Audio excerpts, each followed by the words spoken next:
لکھ دیا جاتا ہے وَلَمْ يَأْتِهِ مِنَ الدُّنْيَا إِلَّا مَا كُتِبَ لَهُ، اور دنیا سے بھی وہی ملے گا جو اللہ نے اس کے لیے لکھا ہے۔ من کان، اس کے بعد فرماتے ہیں من کانت الآخرۃ نیتہ، اور جس کی آخرت کی نیت ہو کہ میری آخرت بن جائے، رب راضی ہو جائے، حضور راضی ہو جائے، مجھے دین آ جائے، جمع لہ امرہ، اللہ اس کے معاملات کو اکٹھا کر دیتے ہیں، وجعل غناہ فی قلبہ، اس کے دل کو غنی کر دیتے ہیں۔ واتت الدنیا وہی راغبۃ، اور دنیا ایسی آتی ہے کہ او سر نواڑ کے اسے دروازے پہ آتی ہے۔ اسی طرح جیسے کہ ایک واقعہ آتا ہے کہ حضرت مولانا قاسم نانوتوی رحمۃ اللہ علیہ جو دارالعلوم دیوبند کے بانیوں میں تھے،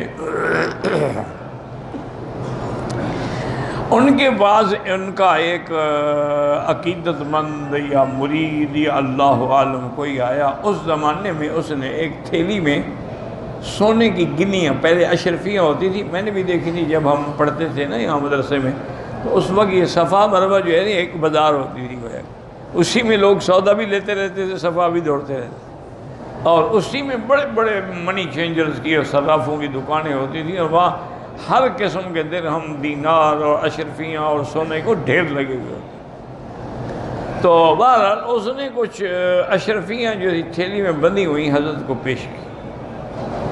حضرت نے فرمایا بھی کیا ہے؟ انہوں نے کہا حضرت یہ کہ سونے کی گنیاں ہیں، میں نے آپ کے لیے لایا ہوں۔ آپ نے فرمایا بھائی مجھے تو ضرورت نہیں ہے۔ انہوں نے کہا حضرت بھائی مہربانی کی بات یہ ہے کہ ضرورت ہوتی تو میں رکھ لیتا، لیکن مجھے ضرورت نہیں۔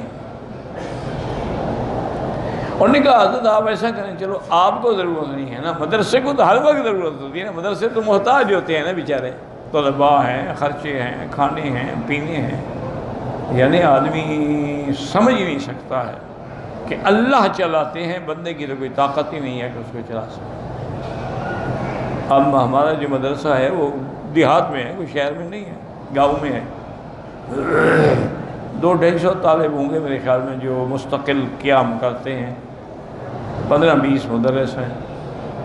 اب آپ حیران ہوں گے کہ جو ابتدا میں ہم سال کا بجٹ 10 لاکھ تھا، اب وہ 40 لاکھ سے بھی گزر گیا۔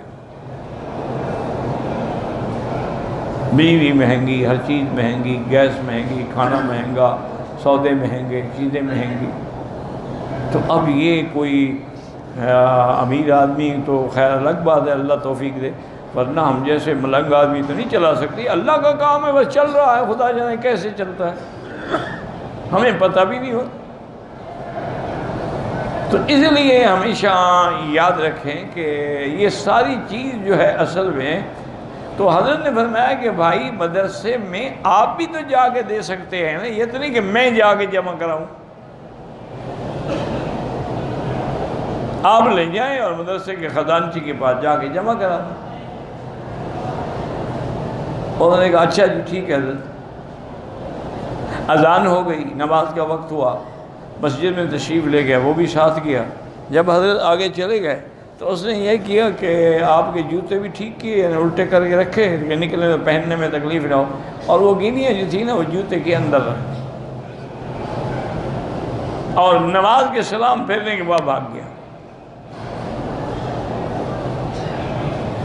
اب حضرت نماز پڑھ کے، وظیفے پڑھ کے، اپنا جو کوئی معمولات تھے پورے کرنے کے بعد باہر آئے، تو سنت یہ ہے کہ جب جوتا پہنو تو اس کو پہلے ایسے ہلاؤ کہ اندر کوئی بچھو کوئی چیز تو نہیں چھپی ہوئی۔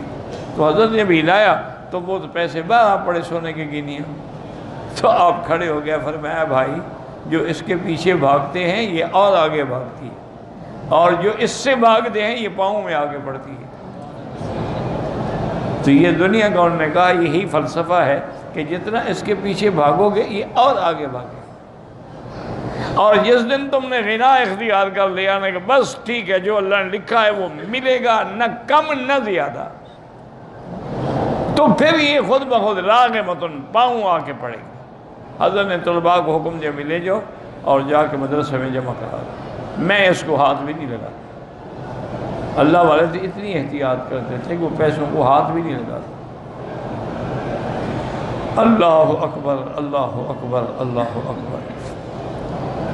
اسی طرح سابقہ روایات میں یعنی کتب اسرائیلیہ میں ایک روایت ہے، حدیث قدسی ہے کہ اللہ فرماتے ہیں کہ یا ابن آدم خلقتک لعبادتی فلا تلعب، میں نے تجھے اپنی عبادت کے لیے پیدا کیا ہے، تم کھیل کود میں وقت نہ گزارو۔